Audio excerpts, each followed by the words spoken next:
Good evening. Wild, destructive weather has damaged property, brought down trees and triggered severe thunderstorm asthma warnings. As Adam Hegarty explains, crews are working to restore electricity to homes and businesses across Melbourne. The prediction was wild weather and we got hit with the lot.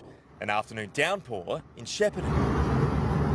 A muggy swelter in Melbourne, and in Barwon Downs, a storm cells wrath, where, despite the regional optimism, yeah, could have been worse. It took no more than 15 minutes for rain and wind to wreak havoc.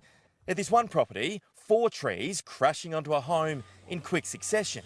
Rachel, thankful she's intact. This oak that's behind me here is probably 150 years old and it's just blown in half. Broken windows and it's gone through a few of the weatherboards on the house and smashed the windscreen of our car. SES crews mustered before 8 this morning. Residents here have never felt anything like it. I thought I was Dorothy and the Wizard of Oz.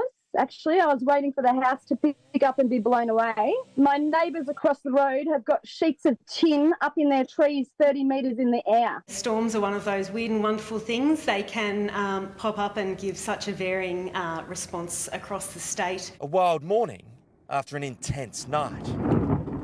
Melbourne lit up. A tumultuous thunderstorm over the city and suburbs captured from all angles. Whoa. And with it, a sudden downpour. Catching out this driver beneath the Dudley Street Bridge, opting for selfies over a rescue, as the rest of us today sought refuge from an almost tropical Melbourne. It's just really hot. I'm surprised no one's gotten heat stroke yet. A thunderstorm asthma, high risk health alert.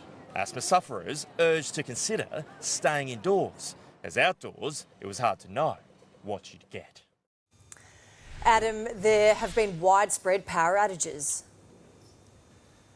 There have been, Alicia, around 40,000 customers without power during the peak of these power outages over the past hour or so. Crews working to restore that still tonight. They include regional areas like Shepparton, in particular also the inner west here, places like Footscray, Yarraville and Seddon, and also the southeast, Bayside, Brighton and Bentley. It's also included traffic light outages, so causing dramas over the past hour or so on the roads as well. We're told the main cause of that is, if you can believe this, around 135,000 lightning strikes since midnight. And Alicia, as for those storms, it's still trying to thunder, it's still trying to rain even where we are now. And I've just finished speaking with the SES. They say they're going to stay on alert tonight, including in metro areas.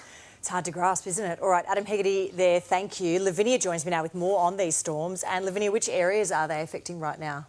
Alicia, the main band of storms has moved into the state's east. It's currently extending from Beechworth down to Sale, but around 5:15 a cell sparked up over Melbourne Airport. It's travelled over the bay and it's now moved over Frankston.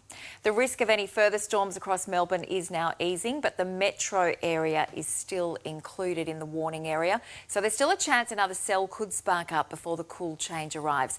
That should reach the city at 8 p.m. It won't deliver an abrupt temperature drop, but it should gradually drop from 28 degrees at 8 p.m. to 21 by 10 or 11, eventually dipping to 18 in the early hours. A run of much more settled weather will follow, and I'll have those details later in the bulletin, Alicia. That is good news, Lavinia. We'll see you soon.